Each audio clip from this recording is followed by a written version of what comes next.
Bonjour, c'est Claire-Lise. Et voilà, bienvenue en cette pleine lune dans le conte de la tisseuse, cette mère d'octobre, du mois d'octobre. Ce conte est issu d'un livre amérindien qui s'appelle Les 13 mères originelles, qui a été écrit par une femme amérindienne qui s'appelle Jamie Sams. Et dans ce conte, chaque mois, dans ce livre, chaque mois est relié à un conte qui nous parle des énergies du mois, de l'année, et qui relie les énergies de ce mois, la Lune, le cosmos, la Terre et nous là-dedans dans notre processus d'évolution sur Terre. Alors ce conte d'octobre s'appelle La tisseuse et il a un sous-titre Grand-mère araignée est descendue dans la grotte. On sent que dans ce mois d'octobre, il y a quelque chose qui nous appelle à descendre vraiment dans nos profondeurs, à l'intérieur de nous, de l'autre côté, dans le noir profond, pour aller y trouver quelque chose.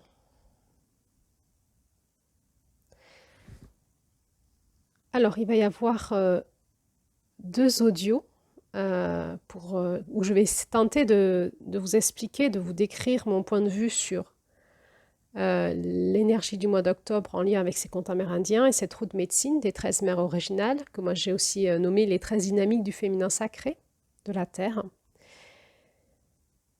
Et ensuite, il y aura une autre audio qui parlera des blessures qui peuvent se réactiver en nous avec l'énergie d'octobre, ou chercher, tenter à se guérir, à se transmuter pour se convertir en force. Et puis, je vous parlerai aussi dans une autre audio de l'ombre de cette lune, c'est-à-dire si ces qualités sont converties en lumière inversée, en défaut, qu'est-ce que ça donne la puissance de la tisseuse en ombre. Et puis, il y aura d'autres audios qui viendront un petit peu appuyer certains enseignements de ce conte ou de cette énergie du mois d'octobre. Et je finirai par les audios, le ou les audios sur le couple en lien avec l'énergie de ce mois d'octobre.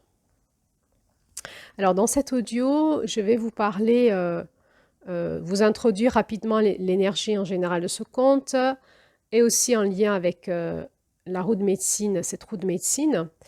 On ira voir aussi quelles énergies se dégagent en lien avec la roue de l'autonomie.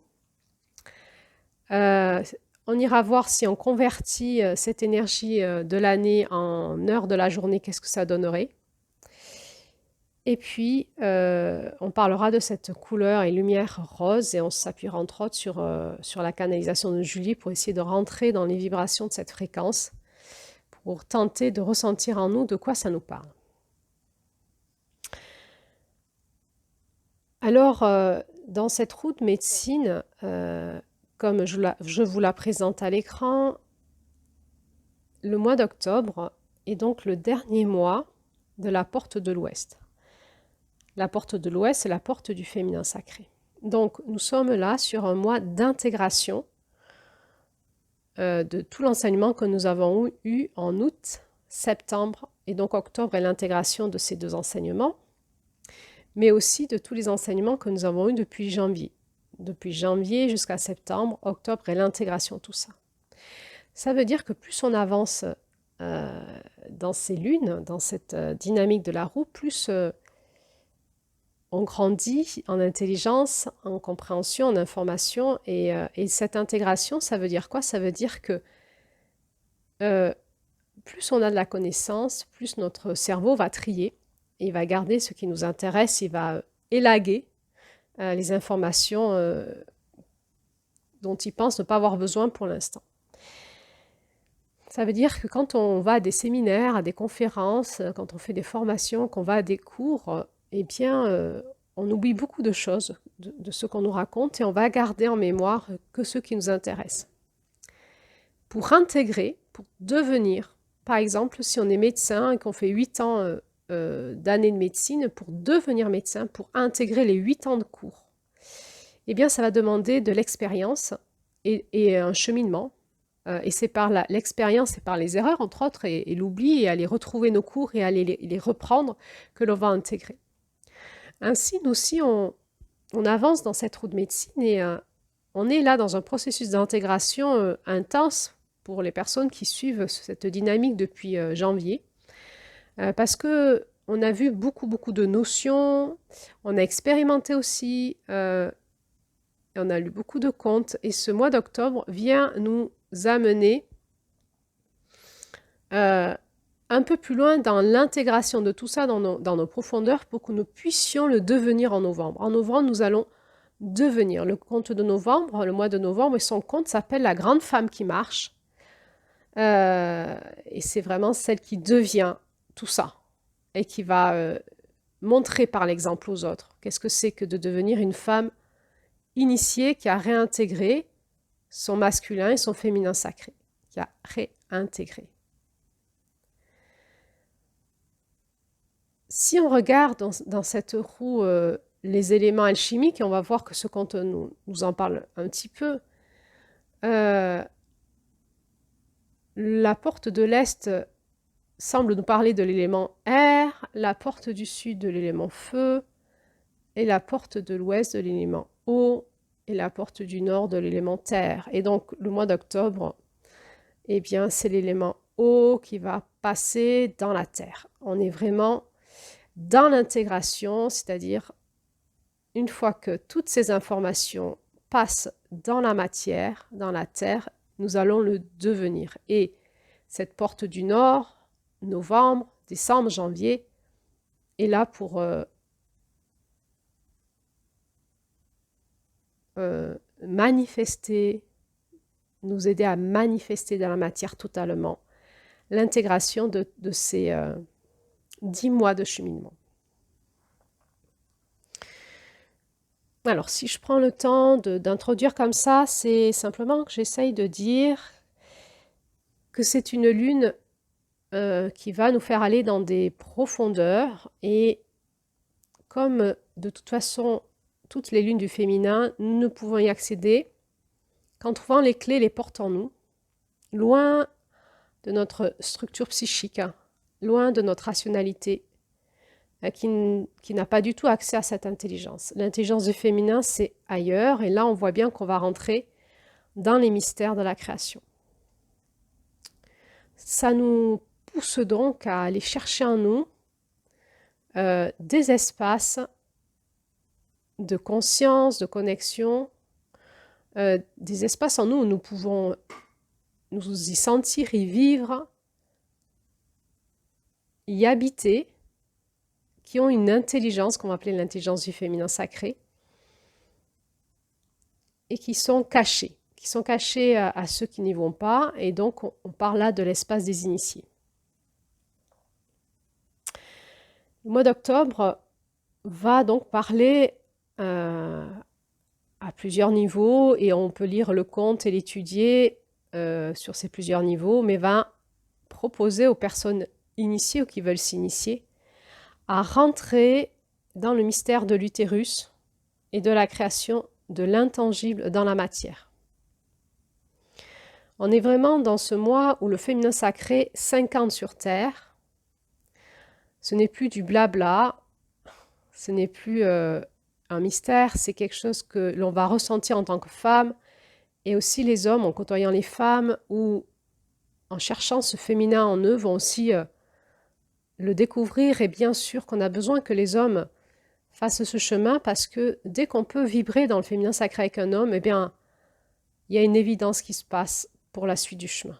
Et probablement que ce passage que nous sommes en train de faire actuellement dans notre société, et dans les couples, et dans la sexualité, mais aussi dans tout ce qui est en lien avec la médecine, et aussi en lien avec comment organiser et gérer notre société, nos entreprises, notre argent, est en lien avec remettre du féminin dans une société qui a été trop masculine. Et ça passera par les femmes, mais aussi par les hommes, qui auront déployé leur féminin, cet équilibre masculin-féminin. Et un homme qui déploie son féminin dans son masculin est un homme d'une grande puissance.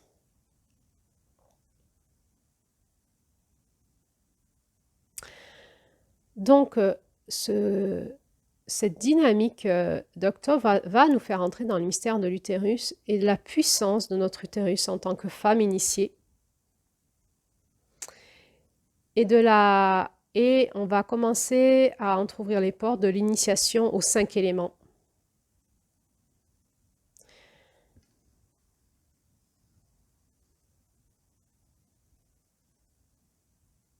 La tisseuse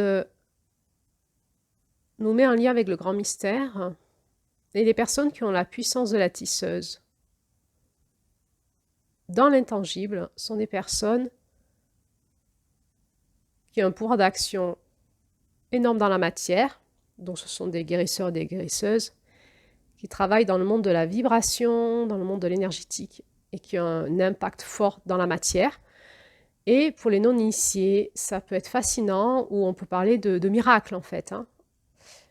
Simplement, ces personnes-là maîtrisent cette initiation, cet espace, cette force de vie, cette force de la création, et donc un pouvoir sur la création réelle. Sur un plan plus personnel, Octobre va mettre l'accent en nous pour qu'on puisse avoir la reconnexion au désir caché dans notre cœur. Et qu'on puisse aller trouver au fin fond de notre âme les désirs, les rêves profonds de notre âme.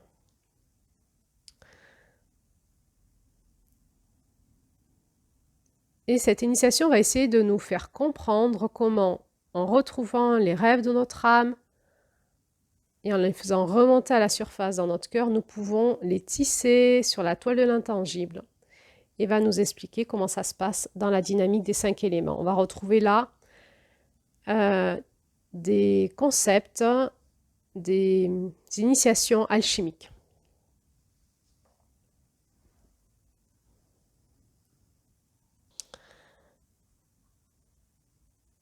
Dans cette roue de médecine, Octobre est en lien avec Avril. Vous voyez, son axe de force, c'est Avril.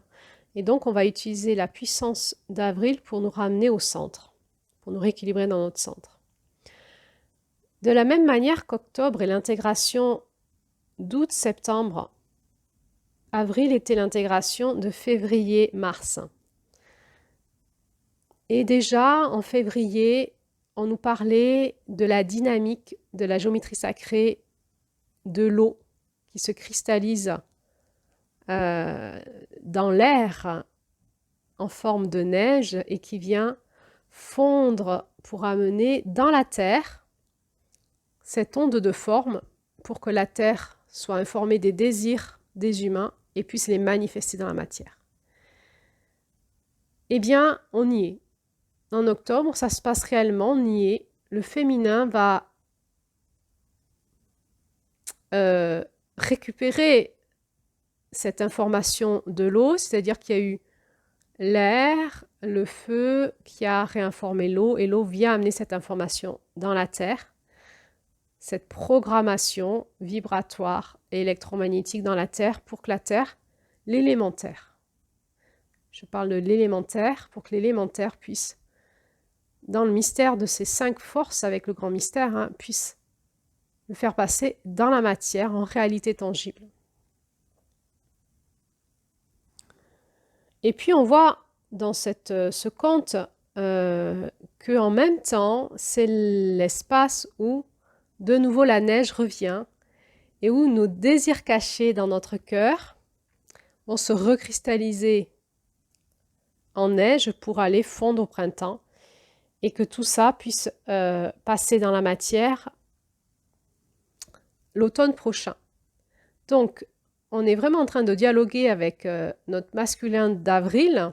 À la fois, on est en train de le faire passer dans la matière, avril de l'année dernière, enfin de cette année plutôt, et on est en train de réinformer avril de l'année prochaine.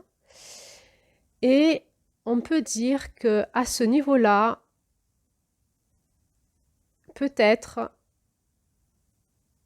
que nous pouvons comprendre que nous avons une grande responsabilité dans le futur de notre vie. quelque part, notre lendemain sera les résultats des décisions qu'on aura prises aujourd'hui. Et simplement, peut-être que le mois d'octobre nous propose de ralentir et d'apprendre à prendre nos décisions et à créer notre vie plus en lien avec nos profondeurs, les profondeurs de notre âme et de notre cœur. Alors le mois d'octobre, qui est cette lune qui vient nous amener sa puissance, qui se met au service de la tisseuse, c'est celle qui voit loin, celle qui voit loin. Peut-être que vous vous rappelez, elle était voyante, elle était prophétesse, elle était visionnaire, elle maîtrisait le monde des rêves, elle avait la capacité de faire des voyages hors du corps, des voyages astrales, elle avait la capacité de voyager dans le cosmos et de se reconnecter au-delà de la porte d'or à la source d'amour et de réinformer l'âme de toutes ces informations au-delà de la dualité de ce monde de l'amour, de ce monde de l'intangible, de très haute fréquence, de ce monde de lumière pure, pour, à travers la maîtrise de ces dynamiques, pouvoir ramener à travers l'âme dans la matière, sur Terre, une dynamique plus en lien avec les âmes guéries et l'amour manifesté sur la planète Terre. Nous en sommes donc là, nous sommes en train de travailler en ce mois d'octobre avec la puissance et la force de notre masculin, d'avril, la puissance de notre âme et de notre guérisseuse, et on verra que dans ce conte, il y a des similitudes, on les voit dans les histoires, en fait, des similitudes avec celle qui voit loin. Alors sans surprise, et il y aura encore aucune surprise dans les prochaines lunes du féminin, le masculin est très présent, et je le redis, de ce que j'en comprends, il n'y a pas de féminin dans la matière, manifesté dans la matière, sans masculin.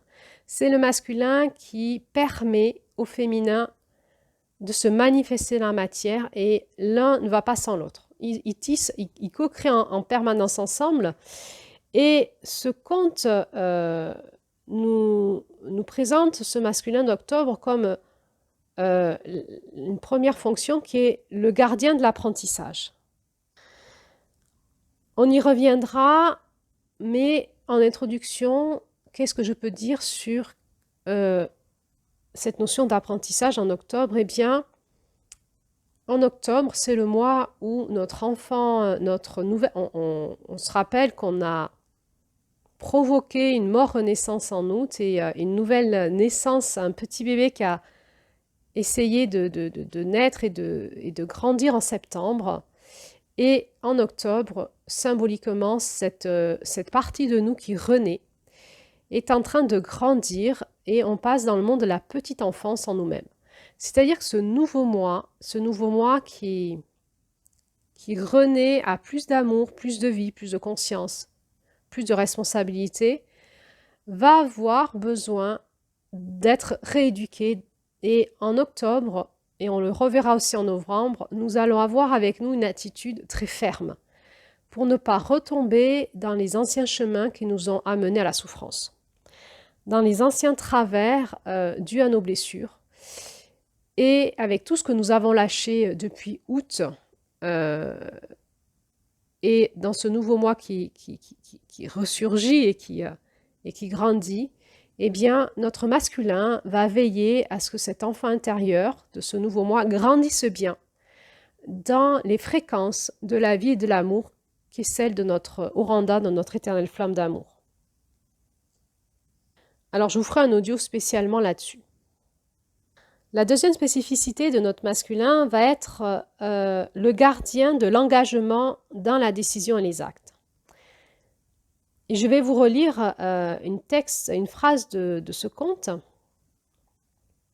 Mettre au monde nos rêves s'accomplit toujours par le désir de créer, avec la décision de créer et l'engagement dans les actes nécessaires en utilisant le courant de la force de vie afin de nous donner naissance aux rêves dans le monde tangible.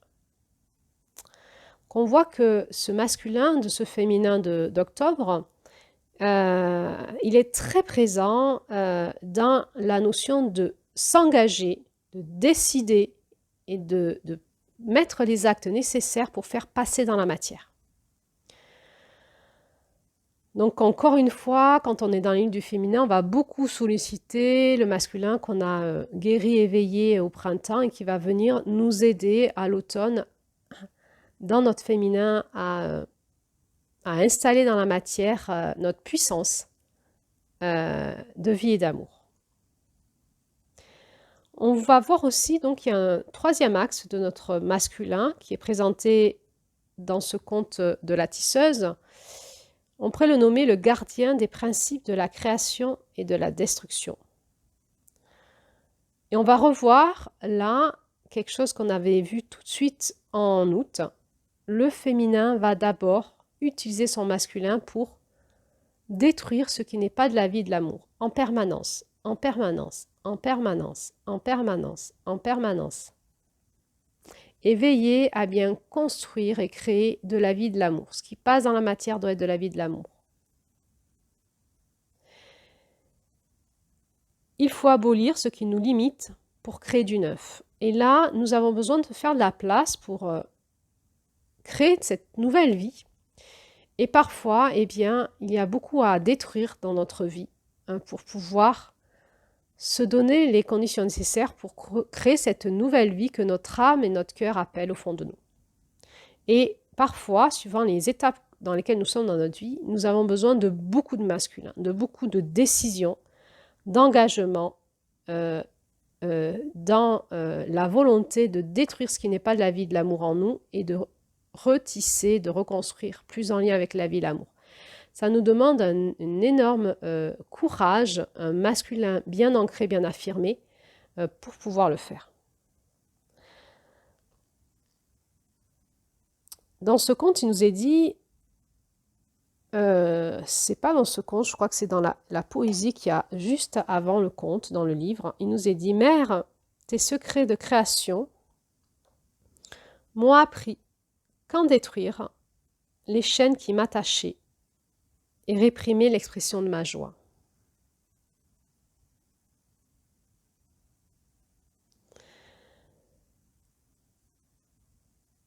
Il n'y aura pas de création de vie, de joie et d'amour, de vie plus fluide, plus facile, plus abondante, de rêves qui passent dans la matière, si nous n'avons pas cette fermeté dans l'amour, dans notre conscience, d'aller visiter au fond de nous ce qui nous enclave, ce qui nous enchaîne, ce qui n'est pas au service de la vie de l'amour en nous et de le détruire.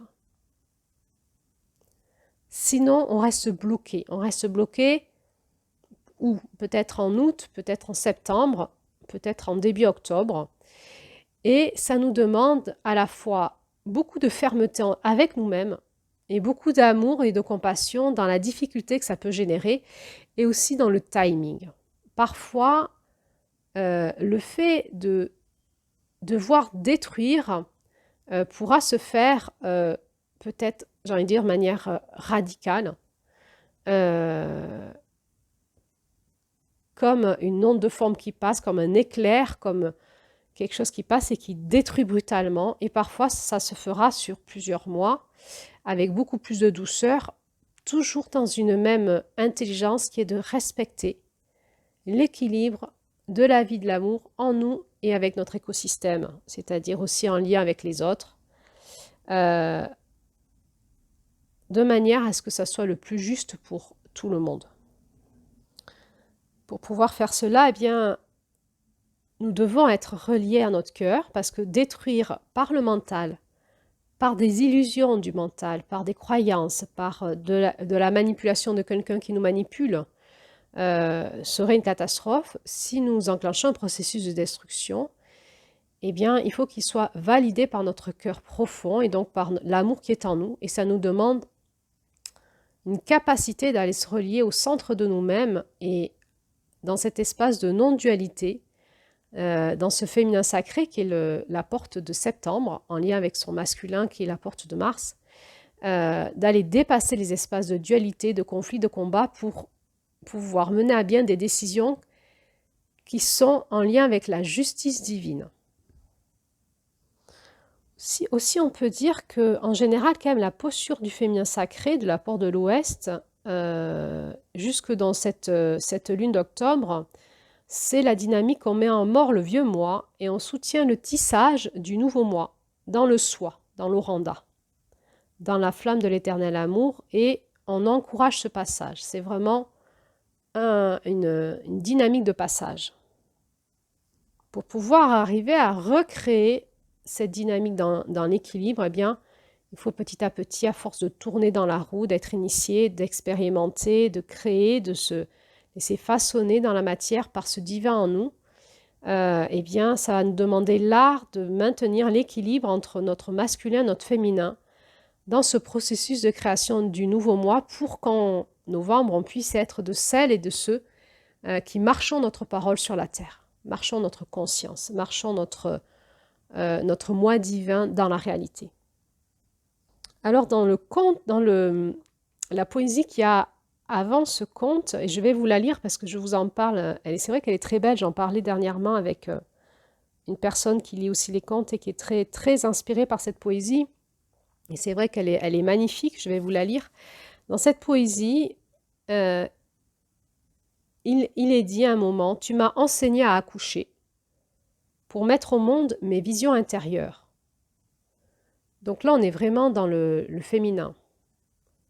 En libérant comme des flèches d'argent qui vont attisser le feu de la création. Et là, on est dans le masculin.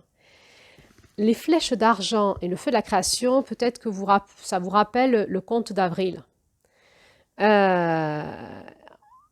y a quelque chose qui descend dans la matière, dans l'utérus, par le vagin qui accouche, et en même temps qui s'élève par les chakras radiaux vers ce feu de la création, vers le créateur, vers la source de l'amour, la source de la création, avec nos flèches d'argent et qui nous demande une maîtrise de notre masculin, de s'élever dans ce monde de l'intangible, et toute l'initiation d'Avril, qui est la maîtrise d'aller avec notre âme retrouver le passage pour se reconnecter à la porte d'or, donc, et au-delà, dans ce monde du masculin divin.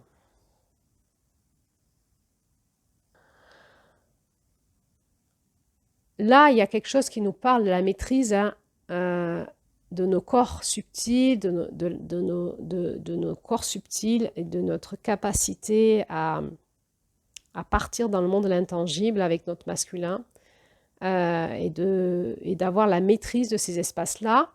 Ce sont des espaces où on s'initie. C'est accessible à tout le monde petit à petit. C'est pas pour les autres.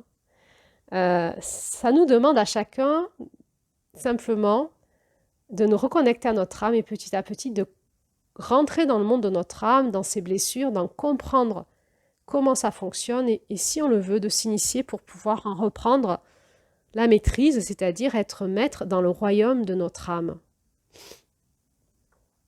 Et je vous renvoie aux audios d'Avril là-dessus.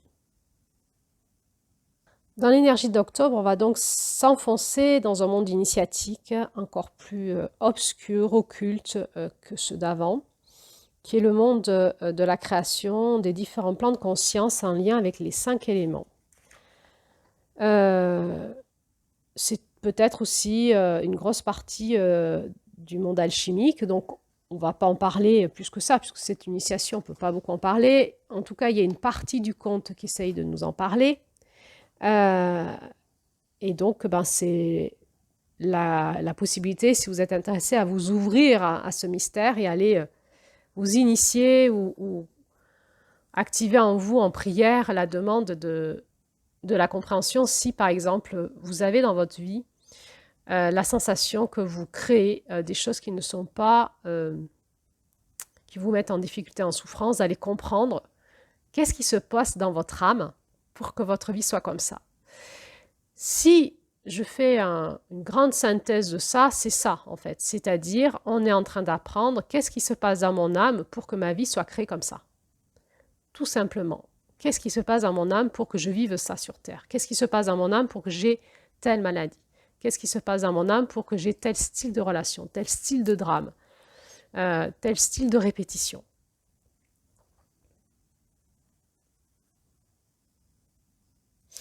Alors, si je reprends le parallèle avec l'horloge d'une journée, et je vous invite à peut-être écouter la dernière audio que j'ai fait sur l'appel de notre âme, où je comparais les heures de la journée en lien avec le soleil et les heures de l'année en lien avec la lune.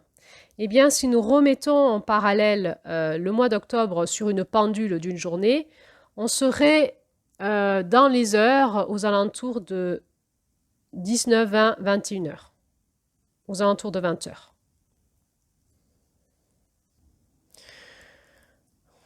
Et en plus, donc, on est en automne. Alors, à 20 heures en automne, eh bien, il fait nuit, il fait froid, et on va s'enfoncer de plus en plus dans la nuit de cette année. De cette année, on va rentrer dans la nuit. Donc, on est au crépuscule ou au démarrage de la nuit. On est à la fin de l'ouest. Le soleil s'est couché et va démarrer la nuit ou est en train de démarrer la nuit, le monde de la nuit. On est vraiment dans ce passage, cette fin de passage. C'était septembre qui faisait le passage. On est à la fin du passage. On est en train de basculer dans le monde de la nuit. Alors, c'est le moment où on va aller coucher les enfants, peut-être, où on va peut-être aller faire finir le repas. Et c'est le moment où, avec nos enfants, on va discuter de ce qui s'est passé de la journée. Et c'est un moment privilégié où il va commencer à avoir l'ambiance du ralentissement, des ondes cérébrales, de l'activité physique. La fatigue se fait ressentir, on bâille. Et peut-être qu'on va avoir envie de se mettre sous un plaid ou dans la chaleur sous les couvertures ou la couette d'un lit et de lire une histoire à nos enfants ou de faire un jeu tranquille ou de faire un peu de créativité. Et en tout cas, c'est peut-être le moment où on va répondre aux questions de nos enfants, donc c'est aux questions existentielles. Et ça va être le moment où va surgir dans la conscience de nos enfants les angoisses de la vie, les angoisses de la nuit et les grandes questions. Et c'est un moment où on va prendre soin de les rassurer pour qu'ils passent une bonne nuit, pour qu'ils intègrent leur journée. La nuit, c'est le moment de l'intégration de la journée. C'est le moment aussi où nous, peut-être, nous allons faire la vaisselle. Et c'est un moment où nous allons commencer à nettoyer en faisant la vaisselle, c'est une manière symbolique, ou en se douchant. On va commencer à nettoyer ce qui nous a encrassé dans la journée pour nous préparer à cette soirée et à ce couchage. Et peut-être que nous allons avoir envie de regarder un bon film ou de prendre un livre ou de faire un peu de créativité. Ou c'est un moment aussi privilégié pour faire nos rituels spirituels, pour s'intérioriser et prier, faire nos visualisations, tout ce qui nous inspire. Pourquoi ce moment de la soirée est un moment privilégié? Eh bien, tout simplement parce que notre cerveau va ralentir ses ondes cérébrales et va commencer à convertir le côté rationnel de la journée en irrationnel ou en côté symbolique de la nuit avant qu'on bascule dans le monde des rêves. On a à ce moment-là beaucoup plus accès aux symboles, aux perceptions, aux émotions. C'est ce qu'on appelle le cerveau limbique, le cerveau émotionnel, qui, lui, a un langage beaucoup plus imagé, symbolique, que le rationnel. Et alors, pour pouvoir entendre nos émotions, et c'est le langage de l'âme, l'âme va parler par nos émotions, par nos sensations, parce que l'âme va nous parler de ce monde vibratoire énergétique qui est la sienne. L'âme, elle est dans l'espace vibratoire et énergétique, et son langage est celui du cerveau émotionnel, celui du cerveau limbique. C'est un langage symbolique, c'est une intelligence symbolique. Et c'est un moment privilégié avec le ralentissement des ondes où on a encore la conscience, on n'est pas encore endormi, on a encore la conscience. C'est un moment où on peut communiquer avec notre âme, dans la conscience, avec le cerveau encore éveillé. C'est un moment où nos ondes ralentissent et on va pouvoir peut-être discuter dans notre couple, appeler notre meilleur ami ou nos parents ou quelqu'un de proche. Et c'est un moment privilégié le soir où on va pouvoir parler le langage des émotions, du cœur, de la reliance et se relier les uns et les autres dans une dynamique plus affective, plus émotionnelle, plus de celle du monde de l'âme et moins dynamique et réactive comme on peut l'être dans la journée quand on est beaucoup plus activé dans notre néocortex, dans le monde du mental. À la même mesure, ce mois d'octobre nous propose de rentrer dans le ralentissement de l'année et de commencer à pouvoir tisser nos rêves, parler ensemble entre nous de nos rêves de l'année prochaine, de nos rêves du printemps prochain. On va pouvoir commencer à parler de notre année, comme si on parlait de notre journée, de dire, ben voilà, cette année on a fait ça, on en est là, on se prépare pour l'hiver, et l'année prochaine, on aurait peut-être envie, on commence à avoir des visions, des élans, des envies, un élan de vie qui s'éveille en nous en se disant, l'année prochaine, j'aurais bien envie de faire ça. Et ce moment privilégié aussi où nous allons pouvoir parler les uns les autres, nous rencontrer et peut-être avoir envie de co-créer ensemble. L'année prochaine, j'aimerais bien, ou dans un avenir proche, ou à moyen terme, ou à long terme, j'aimerais bien faire ça, ou ça avec toi, ou avec ce type de personne.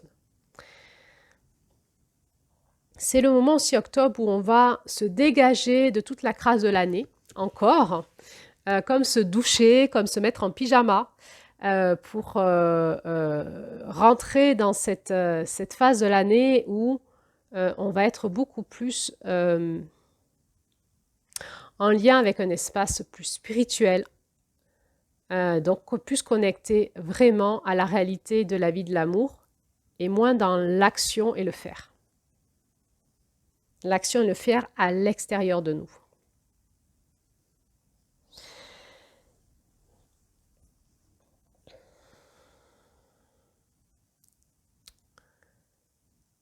Si on regarde notre roue, peut-être qu'on peut se dire, ok, il y a 4 axes de force, nord-sud, est-ouest. Et donc, c'est les axes de force principaux, quoi.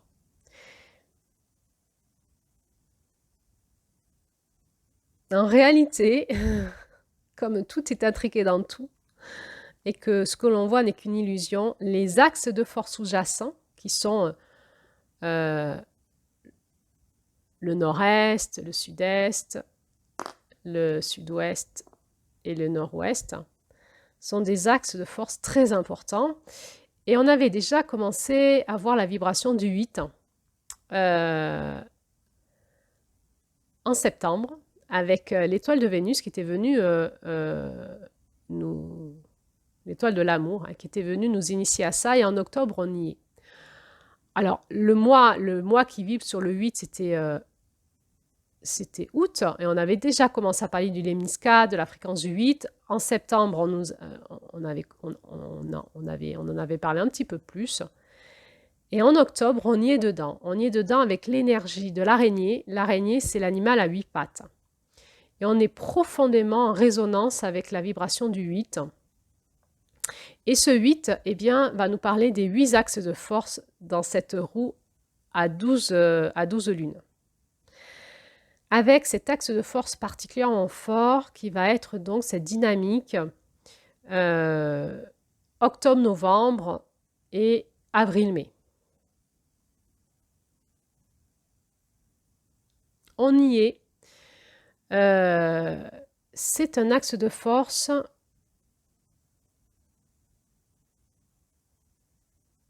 où nous allons pouvoir accueillir ce monde de l'intangible tellement mystérieux et grand et le manifester dans la matière. Donc c'est vraiment notre axe de force qui nous donne notre pouvoir personnel dans la matière et dans notre vie, dans ce que nous allons impacter dans notre vie, autour de nous et dans ce monde.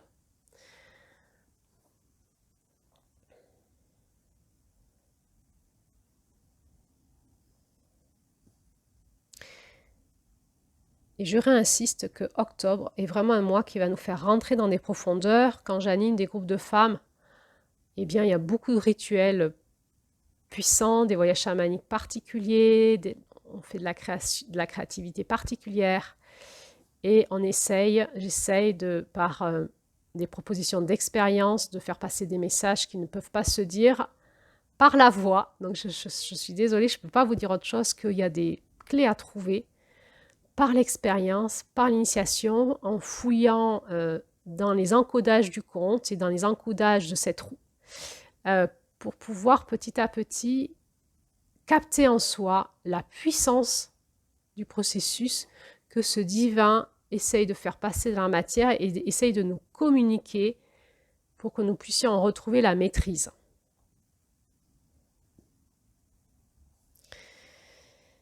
Alors, on se souvient peut-être que si on regarde tout ça dans la dynamique de la roue de l'autonomie, on se souvient que l'Est correspondait à l'état de dépendance, le Sud à l'état de contre-dépendance et l'Ouest à l'état d'indépendance.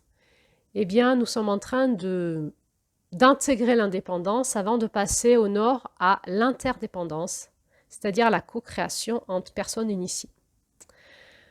En octobre, eh bien, on est vraiment appelé à les expérimenter par nous-mêmes pour avoir les révélations en nous-mêmes, directement en lien avec le grand mystère et notre âme et notre cœur profond pour pouvoir comprendre comment on maîtrise notre énergie dans la matière, dans ce féminin sacré.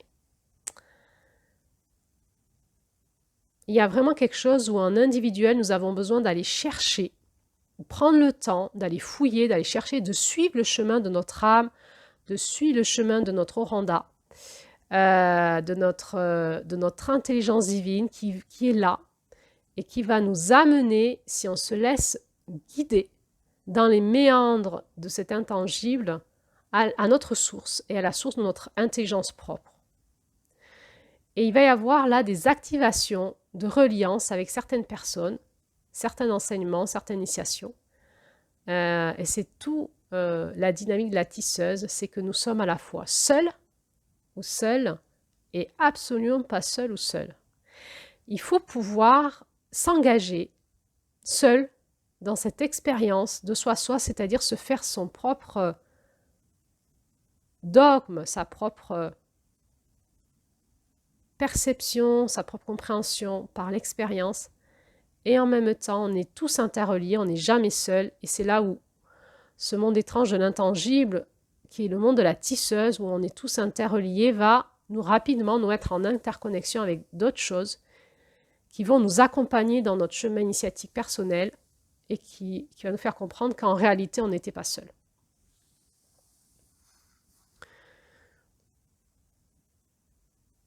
Ça va aussi nous ouvrir l'envie, quand on est un peu plus initié, à beaucoup écouter comment la tisseuse nous met en reliance et nous parle à travers des messages, des symboles, des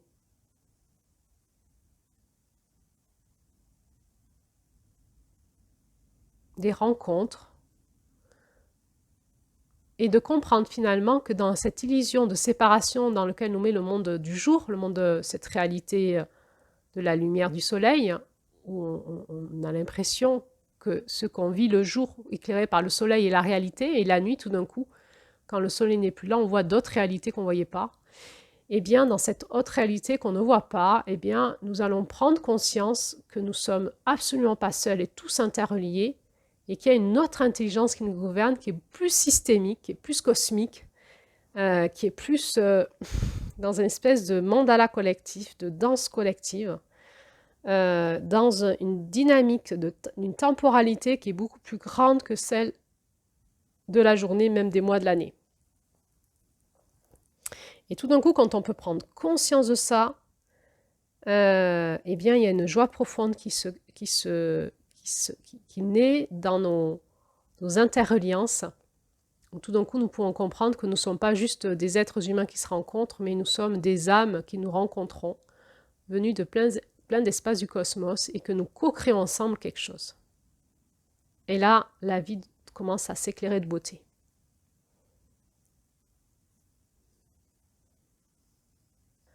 Alors, je vais finir cet audio par essayer de nous faire entrer dans cette couleur et lumière rose. C'est pour moi un mystère qui n'est toujours pas résolu dans ma conscience. Pourquoi ces couleurs? Pourquoi cette organisation comme cela? Et de quoi ça nous parle?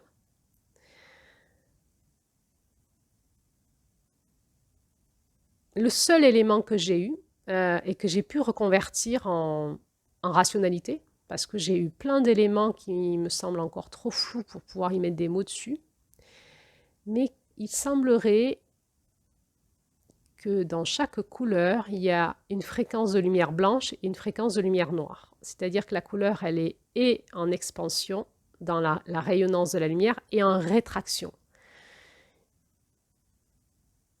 Le problème sur lequel je me bute actuellement, parce que je fais de la recherche, et entre autres je fais de la recherche avec des physiciens, et je questionne, et je m'aperçois que le problème que l'on a dans la science actuelle, en tout cas de là où moi j'en suis, peut-être que vous avez d'autres connaissances et vous pourriez me le dire en commentaire pour m'aider à avancer. Mais les instruments de mesure actuels que l'on a pour mesurer les fréquences de lumière, eh bien, sont des instruments qui se basent sur la dynamique de la lumière blanche. Il semblerait que nous n'avons pas développé la conscience et la connaissance et les instruments qui nous permettraient de capter la lumière noire, qui est dans une dynamique totalement inversée. Et il me semble que dans chaque couleur, la couleur c'est une fréquence qui est passée dans la matière, donc on le voit par rapport à tout un tas de procédés, je dirais comme ça, biochimie complexes et mathématiques, chimiques, etc. Dans la matière, ça donne telle couleur. Donc ça, on pourrait l'étudier avec un physicien. Pourquoi on voit la couleur rose avec la lumière avec l'activation de la lumière blanche, c'est-à-dire la lumière du soleil. Pourquoi on voit telle couleur rose? Et la couleur, c'est la manifestation dans la matière, dans les fréquences du tangible. Dès qu'on repart dans les fréquences électromagnétiques, c'est-à-dire dans les fréquences énergétiques, chaque couleur va avoir une énergie différente. Et quand on repart dans les fréquences vibratoires, chaque couleur va vibrer sur des fréquences vibratoires différentes. Et j'ai mis l'hypothèse que à ce moment-là, la lumière de la couleur, donc la lumière rose, par exemple pour ce mois-ci, a à la fois des fréquences liées à des caractéristiques liées à la lumière blanche et des caractéristiques liées à la lumière noire, c'est-à-dire dans le sens de la rétraction, mais que l'on ne voit pas dans la matière avec nos yeux, mais que l'on pourrait voir avec nos yeux de l'intérieur. Donc quand on étudie et qu'on essaye de rentrer dans la fréquence des couleurs, on essaye de rentrer dans une intelligence mystérieuse, initiatique, pas encore révélée, qui semble être très importante en lien avec le masculin et le féminin de la Terre, qui nous relie aux lunes et au cosmos. Et là, on rentre dans le monde du quantique, de la physique quantique. Donc, la proposition que j'ai chaque mois de vous faire rentrer dans les fréquences de la couleur et lumière rose, et j'ai demandé à Julie de se mettre au travail et d'essayer de canaliser des informations qu'elle nous retransmet en début de mois, eh bien c'est une proposition, si vous le souhaitez, ensemble, d'aller s'immerger dans ces fréquences pour en comprendre quelque chose. Qu'est-ce que ça nous fait en nous, dans notre cœur, dans notre corps, dans notre conscience, si on va s'immerger dans ces fréquences de couleurs? Mon but étant, plus tard, un jour peut-être, c'est peut-être mon rêve que je vous dis, un rêve de mon cœur, de mon âme, parce que alors c'est pas du tout sorti de mon mental, parce que alors vraiment, je sais pas d'où ça sort en fait, c'est arrivé comme une bulle de l'intérieur de moi, comme une injonction à un moment, c'est l'idée qu'on pourrait faire de la luminothérapie, c'est-à-dire créer des machines de soins, mais aussi avec les fréquences de la lumière noire, et du coup qui nous guérirait bien plus loin au niveau cellulaire, au niveau de nos émotions et de notre structure psychique, et donc serait une puissance de guérison quantique, hein, qui serait, à mon avis, très importante. Eh bien, c'est pour ça que j'aime bien l'idée que l'on s'immerge, que l'on aille se baigner dans ces fréquences, de ces couleurs, de ces lumières, de sentir ce que ça fait dans notre corps, dans notre cœur, dans notre cerveau, dans nos cellules, dans notre ADN, et comment ces fréquences viennent nous réinformer en lien avec l'univers et en lien aussi avec l'intelligence de la Terre. Dans l'introduction de ce conte, il nous est dit que la couleur rose, c'est la couleur de la créativité. Bon, très bien. Donc rationnellement, on passe à la ligne d'après, on dit très bien, la couleur rose, c'est la couleur de la créativité.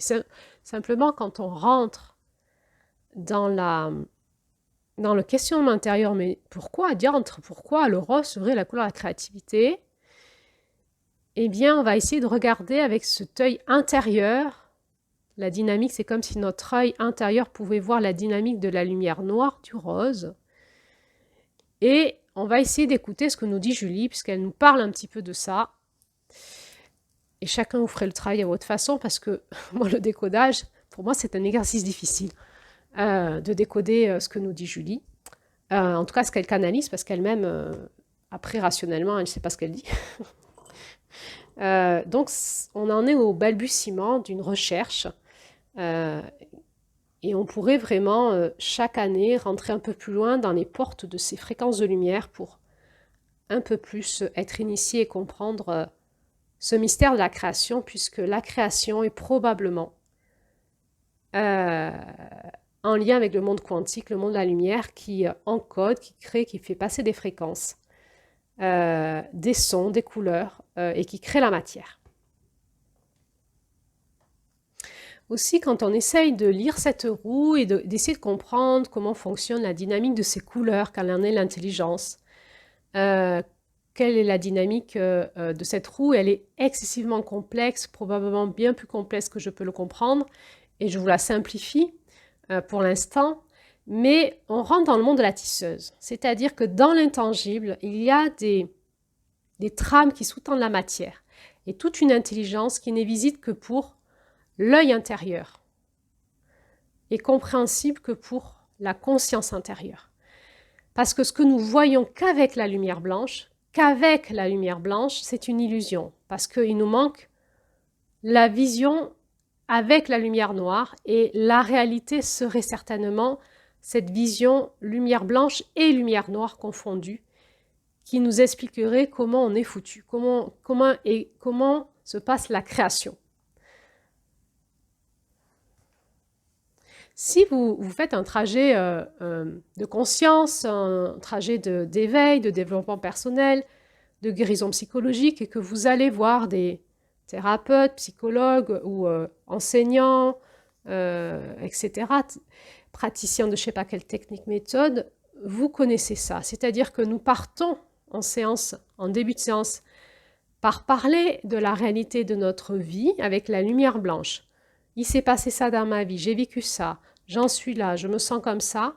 Et ensuite, dans la séance, nous allons basculer dans ce monde intérieur et aller comprendre qu'est-ce qui fait que dans notre réalité, ça se manifeste comme ça, qu'est-ce qui sous-tend ça dans notre intériorité.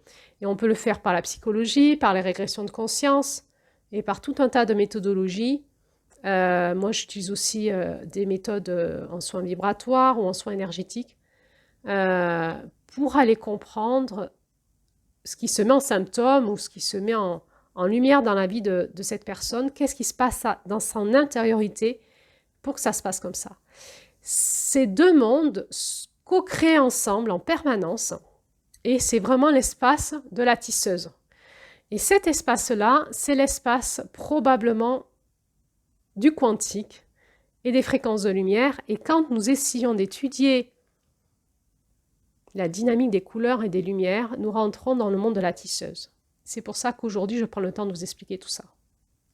Allez, c'est parti pour le texte que Julie a canalisé et nous a lu, et vous le retrouverez sous l'audio. Vous pourrez recopier ce texte puisqu'il il a été retranscrit par écrit dans les commentaires pour que vous puissiez l'utiliser à votre façon. C'est un don que Julie nous fait, c'est un cadeau, donc vous pourrez continuer à vous laisser inspirer par ce texte pour essayer de comprendre quelque chose.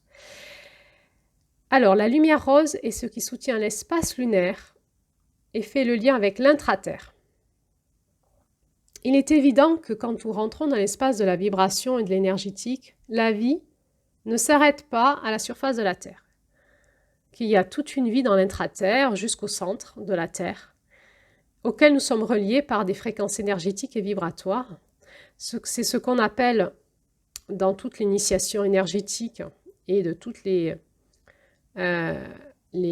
apprentissages énergétiques des différentes sociétés, mondes, cultures, on va appeler l'ancrage, la reliance à la Terre, notre capacité à se sentir enraciné et à se sentir, à dynamiser ce qu'on peut appeler dans certaines initiations nos chakras, les chakras du bas. Aujourd'hui, nous savons que nous avons énormément de centres d'énergie sous terre qui sont reliés à qui nous sommes dans notre espace corporel et vibratoire. Et plus nous avons la capacité à ressentir et à dynamiser ces espaces-là, plus nous avons une capacité d'ancrage, de reliance avec le monde de l'intraterre. Et il est probable que l'être humain est appelé petit à petit à vraiment devenir un être humain, c'est-à-dire à être vraiment enraciné avec l'intelligence de la planète Terre. Et beaucoup moins connecté à son mental qui lui fait croire que la réalité, elle est dans ce qu'il voit avec ses yeux.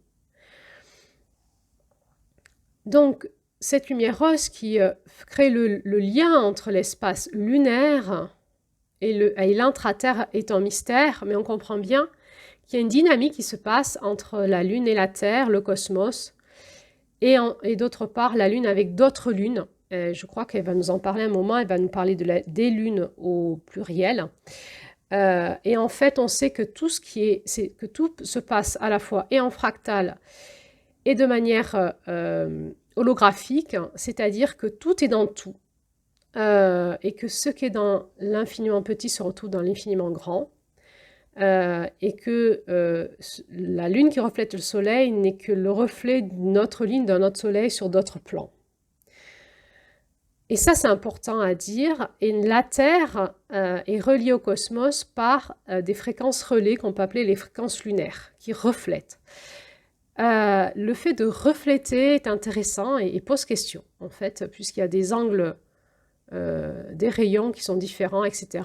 Et là, on rentre dans le monde de l'astrophysique, qui n'est plus le mien, et qui serait fascinant à étudier. La lumière rose représente la force qu'a l'humain dans son libre arbitre de combattre ses adversités pour créer plus de vivant en soi.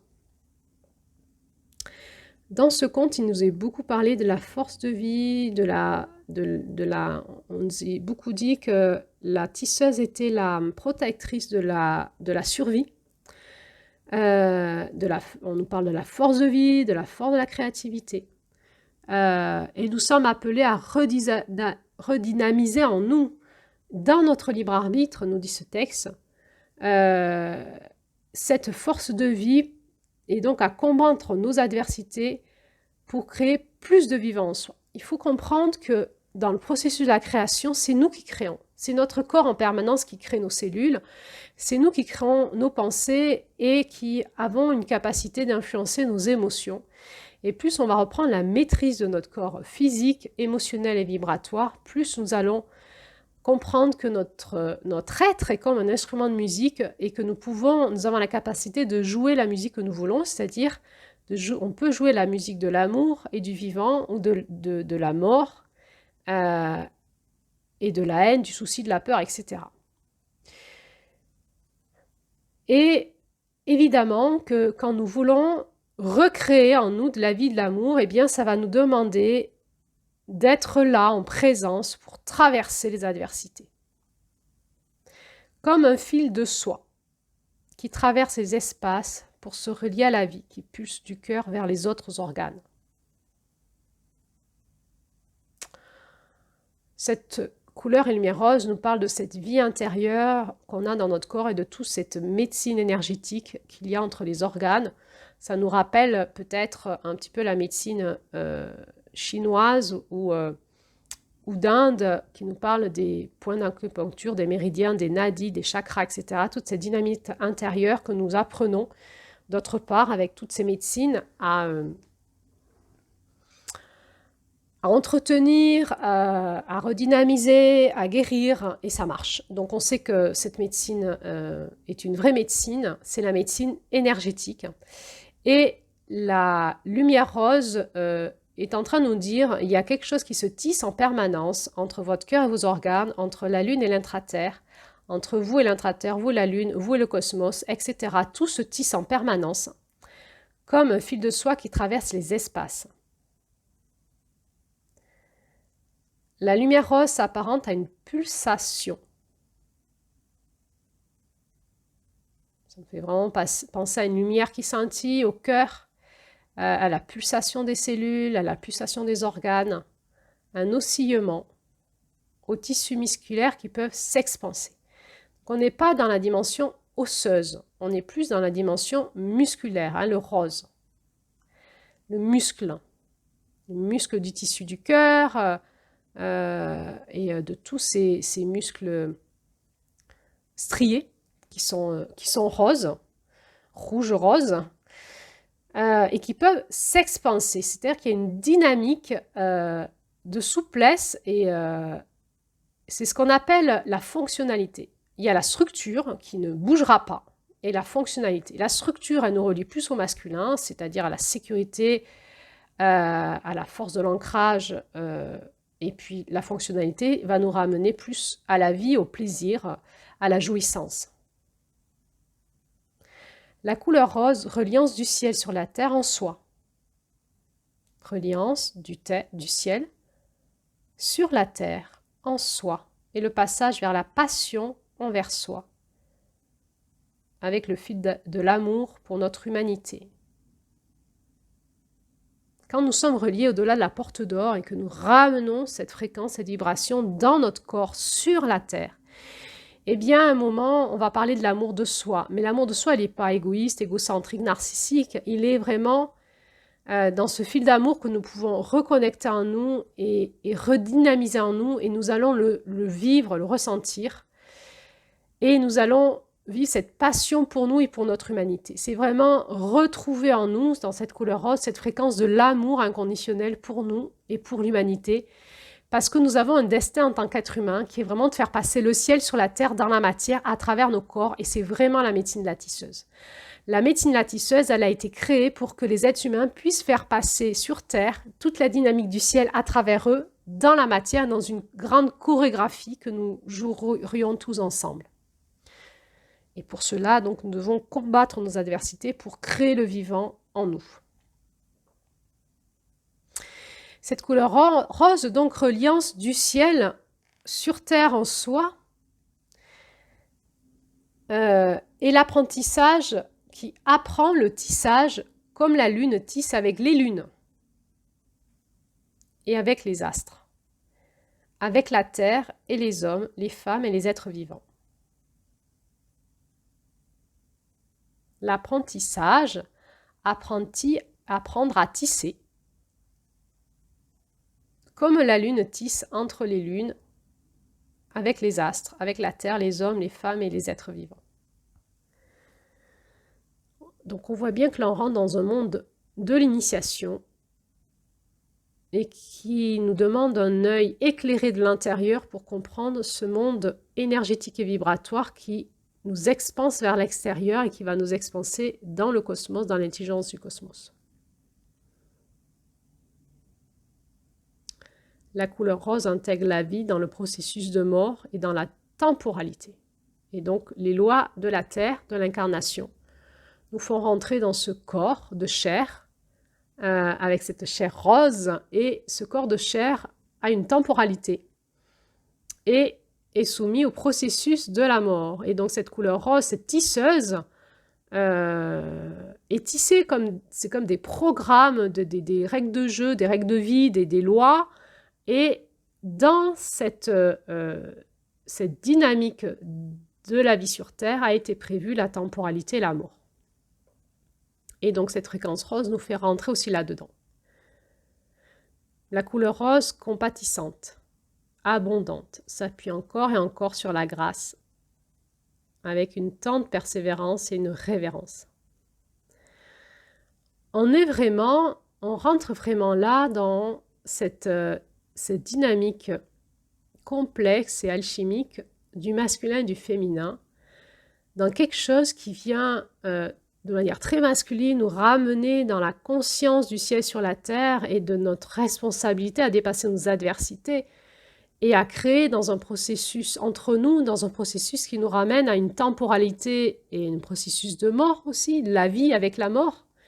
Et donc, on rentre là dans l'exigence d'être un être humain et dans cette fonction d'être un être humain qui est d'une grande exigence de maîtrise de soi et en même temps avec ce féminin compatissant, abondant.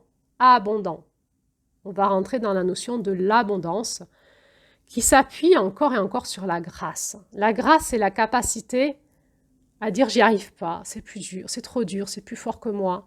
Je fais reset, j'ai mal tissé, j'ai mal compris, j'ai mal agi. Je demande grâce. Et la grâce qui en permanence nous ramène dans les fréquences de l'amour pur, de la source. Et donc j'essaye de tisser, et quand j'y arrive pas, je demande la grâce et je repars à zéro dans cette dynamique de l'amour pur. Avec une tendre persévérance, essaye encore de créer, essaye encore de tisser, et une révérence. Et on peut entendre là-dedans toute la puissance de l'honneur qui est porté à l'humanité, à l'être humain. C'est comme si l'univers entier avait conscience que d'être un être humain, c'était difficile et c'était honorifique. Toute personne qui rentre dans ce processus de vouloir créer sur Terre de l'amour et de la vie et de l'intégrer, le devenir, est susceptible de recevoir de l'univers entier une révérence, un honneur. Et en même temps, parce que nous sommes souvent à terre, à genoux, pleurant, comme un enfant plein de chagrin sur cette création qu'il n'arrive pas à faire parce que nous avons des rêves à faire passer dans la matière et je peux avoir la vision d'un super dessin et quand je le fais, je le trouve moche mon dessin et je veux le jeter, j'en fais une boule de papier et je pleure et je dis j'en ai marre, j'arrive pas à dessiner. La compassion et essaye encore la persévérance et l'abondance. Avec la grâce, tout est toujours disponible en permanence. Rien n'est figé. Tel un réverbère, elle illumine la nuit et propose un chemin de ses lumières dispersées. Ah là là, on comprend que dans cette soirée et dans cette nuit intérieure, dans cette lumière noire à l'intérieur de nous, nous avons plusieurs chemins possibles, plusieurs directions possibles. Dans ces lumières dispersées, et que cette tisseuse, on va le voir, elle nous fait prendre une dynamique des lignes et des courbes. Et des fois, le chemin, il n'est pas tout droit. Et on peut emprunter plusieurs chemins différents pour arriver à nos buts. Et cette lumière rose, cette fréquence rose va nous éclairer dans notre nuit intérieure, c'est-à-dire comment je fais pour créer ma vie dans ces moments de désespérance où j'ai l'impression que je n'avance pas, que je répète, que chaque fois que je me relève et que je me dis je vais créer de l'amour et de la vie, eh bien je repars dans des processus mortifères, dans mes défauts, dans mes angoisses, dans mes incapacités, dans mes impuissances et que je répète en permanence dans cette temporalité qui se répète en spirale, quelque chose que je n'arrive pas à faire passer dans la matière. Eh bien, peut-être que en développant cet œil intérieur, nous pourrions comprendre que nous avons peut-être plusieurs chemins possibles à explorer et que peut-être si nous répétons toujours les mêmes schémas, c'est que peut-être que nous n'avons pas pris conscience que nous pouvions changer de chemin et que nous nous engageons toujours sur un chemin qui nous amène dans une impasse. La pensée du rose fait fleurir l'arbre. La pensée du rose fait fleurir l'arbre. Magnifique, hein.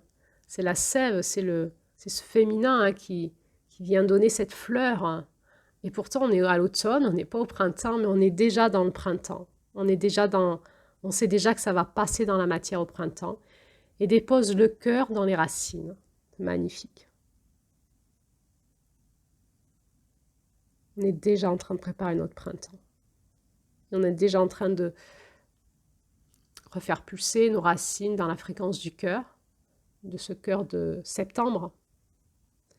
Dépose le cœur dans les racines de la terre, dans les profondeurs, dans l'intraterre. Et là, et fait fleurir notre arbre de vie, des fleurs de notre féminin, pour qu'on puisse porter ces fruits, hein, ces fruits d'abondance en lien avec la fréquence de notre cœur. Et la fréquence de notre cœur nous met en lien avec la fréquence de notre cœur profond, de notre oranda, de cet atome source, de cette fréquence de notre Esprit Saint, à l'intérieur de nous, cette fréquence de l'éternelle flamme d'amour qui nous habite au plus profond de notre âme, dans un espace intouchable, inviolable, inchangeable, qui est la fréquence de qui nous sommes réellement, de notre atome source. De cette première étincelle d'amour qui a fait cette flamme en nous et qui ne pourra jamais s'éteindre. Et plus nous apprenons à la dynamiser, à la faire passer, à la magnétiser dans la matière et la faire passer à travers nous, plus notre arbre va porter ses fruits, ses fleurs, et puis ensuite ses fruits de l'amour dont nous sommes porteurs sur Terre. Le rose est comme un habitat ensoleillé.